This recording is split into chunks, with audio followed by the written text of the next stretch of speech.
मुख्यमंत्री साहेबांना ही गोष्ट करता आली नाही, परंतु मी प्रत्येक मीटिंग मध्ये सांगितलं की आता उपमुख्यमंत्री आहे, तेव्हा शिंदे साहेब मुख्यमंत्री होते, त्यांचा हा निर्णय आहे की आपल्याला एक जीआर कॉपी काढायला लागणार। 2007च्या मुख्यमंत्री विलासराव देशमुख असताना त्यांनी एक जीआर काढला की ज्या जुन्या सुविधा आहेत, म्हणजे जुनी पाण्याची लाईन आहे, जुने शौचालय आहेत, जुने मीटर आहे, त्या पुन्हा इस्टॅब्लिश करून डोंगरातल्या वन विभागातील लोकांना सुविधा देण्यात याव्यात।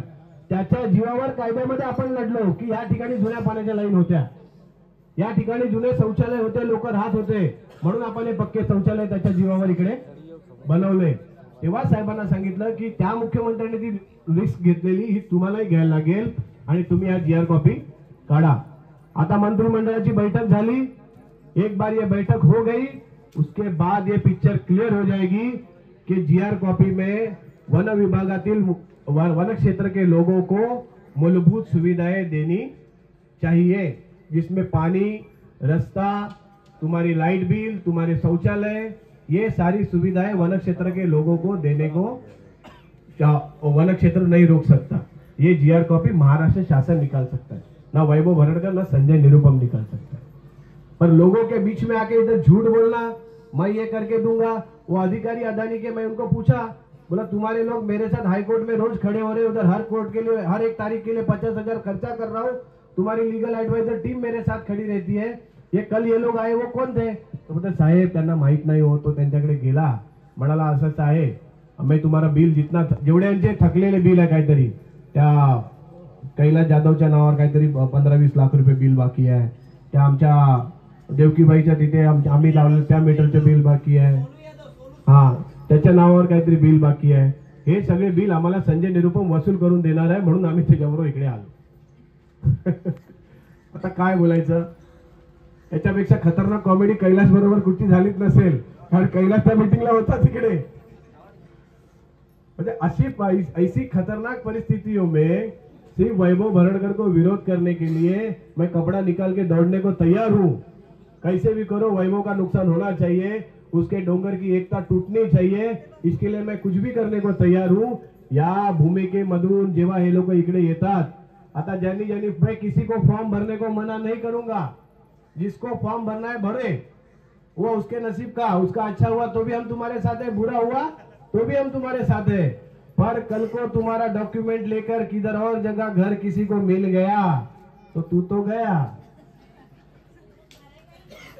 जो कल अगर इन्होंने उसका गलत इस्तेमाल, आजकल देख रहे हो तुम लोग यूट्यूब पे पुलिस का भी हर एक जगह पे मैसेज आता है, ऑनलाइन फ्रॉड से सावध रहना, आ रहा है ना मोबाइल पे सबके।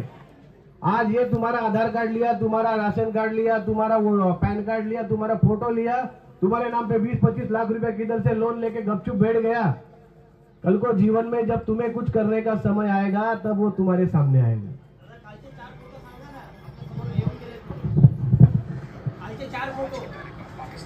कल को ये सब चांगले माइक गाना रे,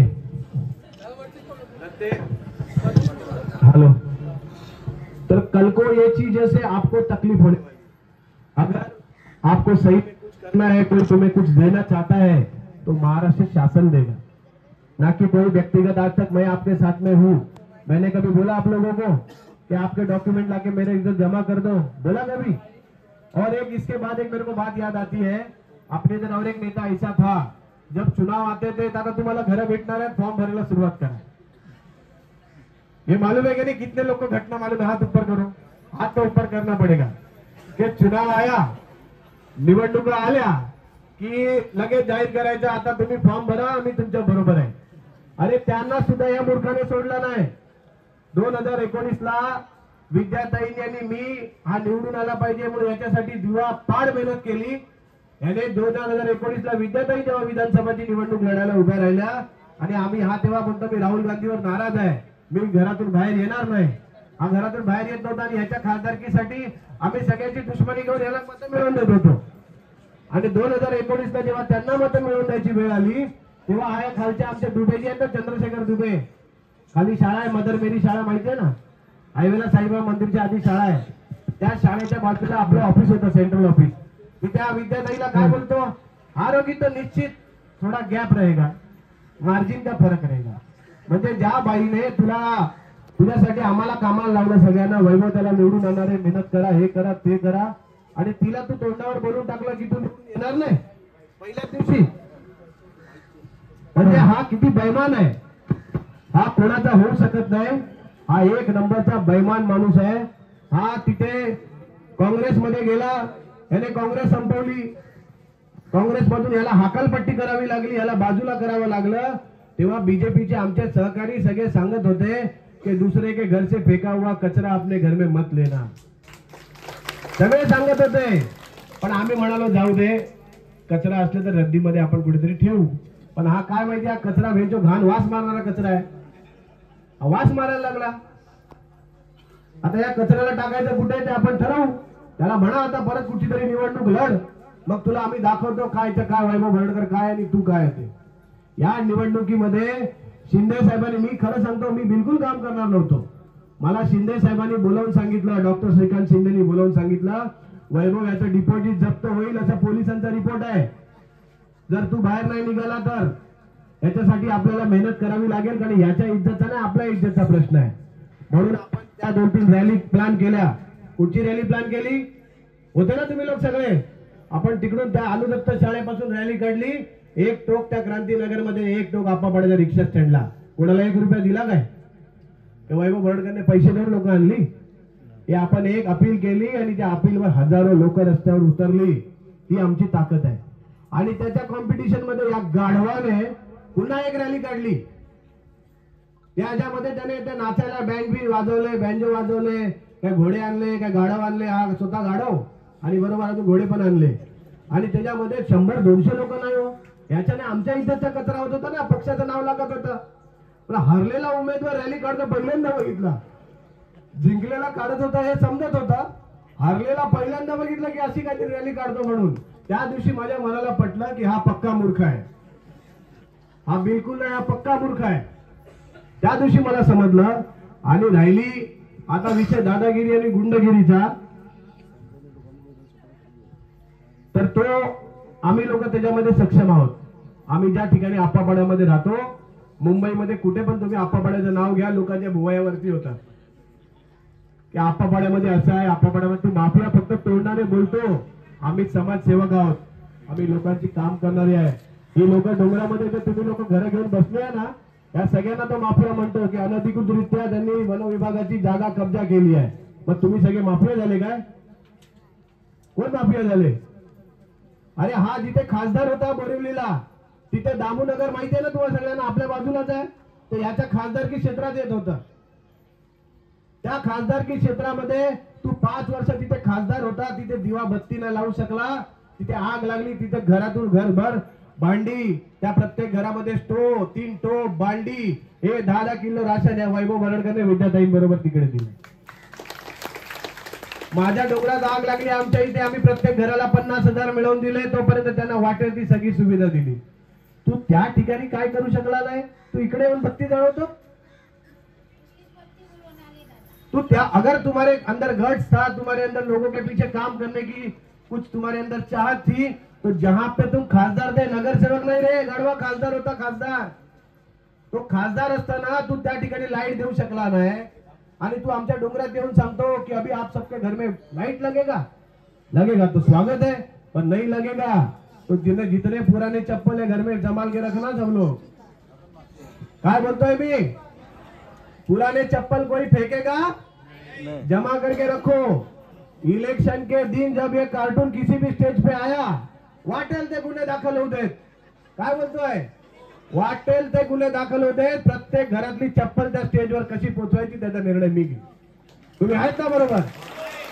आता यांनी फॉर्म भरले आहे, जर लाईट नाही आली तर जेवढ्यांनी फॉर्म भरले त्यांनी भरा, ज्यांना भरायचे त्यांनी. पण नंतर तुमच्या घरातल्या डोंगरातल्या आपल्या चप्पला, अपने डोंगर में चप्पल खराब हो जाता है, मालूम है ना सबका, जल्दी जल्दी टूटता है.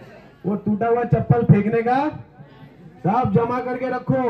इसके जितने शूटर है उनको भी गिफ्ट में देंगे और इसको भी देंगे. आम्ही लोक फोटो काढून तोंडावर खोटी चप्पल लावत नाही. त्याला म्हणायचं हम लोग ये झूठा धंधा नहीं करते, फोटो पे चप्पल चिपका के आंदोलन नहीं होता है, हम मुंह पे चिपकाएंगे सीधा. लिख के लो मेरे से. जहां पे भी उसके शूटर है, जिस दिन हमारा मूड खराब हुआ हम लोग फोटो पे नहीं तुम्हारे मुंह पे चप्पल चिपकाएंगे, तब तक हमारा नाम नहीं वैभव बरड़कर, चिंता मत करना। हे छोटे धंदे करायला डोंगरातल्या लोकांना शेंड्या लावायला येतात तुम्ही लोक, आणि कशासाठी? वैभव बरड़करला विरोध करायचा तर ये ना मैदानात, तुझ्या गाईने काय दूध पाजलंय तुला चांगलं ते आम्ही बघून घेऊ। पण त्या गरीबांचा सहारा का घेतो? उनके कंधे पे बंदूक रख के क्यों चला रहा है कि तुमको मैं लाइट दूंगा, तुमको मैं पानी दूंगा। अरे तुझे जे शूटर आहे त्यांच्या घरात सुद्धा संडासला डब्बा घेऊन जातात, ते पण पाणी वैभव बरड़करने दिलंय। हा तुझे शूटर लोक आहेत त्यांच्या घरात लाईट पण वैभव बरड़करने दिली आहे। आणि काय काय बोलायचं, उगाच येऊन तिथे नाटकं करायची सगळी। ह्या सगळ्या खोट्या नाटकांना आप लोग कोई बळी पडू नका, कोणी सुद्धा तुम्ही लोकांनी। कोई भी इसमें अपना सर ऐसा आके बकरे का ना बलि देते, उस तरीके से अपना सर आगे करने की जरूरत नहीं है। वन विभाग में जब आग लगी थी ना, आपको सबको उदाहरण के तौर पे बोलता हूँ, जब डोंगर में आग लगी तब सब लोग अपने साथ में नहीं थे, 1100 के 1100 लोग, कुछ लोग कैलाश के साथ, कुछ लोग ऊपर उबाटा वालों के साथ कांदा पोहा का मोर्चा निकाल रहे थे, बराबर है कि नहीं? तो भी हमने किसी के साथ अन्याय किया क्या? मिला तो पैसा सबको मिला। वैसे मेरा इनको खुला चैलेंज है, दुनियादारी छोड़, तेरा जो शूटर है ना उसके घर में 1 मीटर लगा के दिखा, बाकी सबके लिए मैं देख लूंगा। अरे काही बोलायचं, काही सांगायचं, एवढ्या लोकांचं लावण्यापेक्षा एक ठिकाणी तर लावून दाखव कि ये घर में मैं लाइट का मीटर लगा के दे रहा हूं, ये देखो एग्जाम्पल के तौर पे इसके घर में मैंने लगा दिया।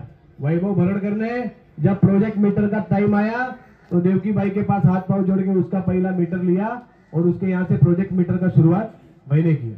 दूसरा अपना बाबा जी राकेश्वरी मंदिर वाले बाबा जी, वो लोग के इधर से मीटर लेके वो प्रोजेक्ट मीटर का शुरुआत किया। जब लोगों ने देखा कि हाँ इधर लाइट आ गई है, ऐसे ऐसे आ सकती है, तब बाकी के लोग सब तैयार हुए। तब उबाटा के जो अभी कल लाइट दिए थे ना, वो लोग तभी तैयार हुए कि हम लोग ऐसा ऐसा करने को तैयार है। और ये हारा बोलता है वैभव बरड़कर की वजह से हारा। अरे लाज वाटली पाहिजे तुला, माझ्या वार्डात तुला 9-10 मतदान आहे, आमच्या वार्डात, आमच्या 3 वार्डांमध्ये तुला चांगलं मतदान आहे आणि तू म्हणतो आमच्यामुळे हरला। हे तुम्हाला सगळ्यांना जाहीरपणे सांगतो, शिंदे साहेबांनी प्रत्येक कार्यकर्त्याला मजबूत चालला पाहिजे, गटप्रमुख मजबूत चालला पाहिजे, शाखा प्रमुख, म्हणून त्याच्यासाठी एनर्जी दुधाच्या बाटल्या पाठवलेल्या। दुधाच्या बाटल्या म्हणजे समजतात का तुम्ही? समजतात ना इलेक्शन मध्ये दुधाच्या बाटल्या काय असतात? प्रत्येकासाठी 18 कोटीच्या बाटल्या पाठवलेल्या असतात, समजून घ्या तुम्ही अंदाज, उदाहरणार्थ। आणि त्या पाठवल्या, हा सगळ्या दुधाच्या बाटल्या पण कोणीच्या लग्नाला निघून गेल्या।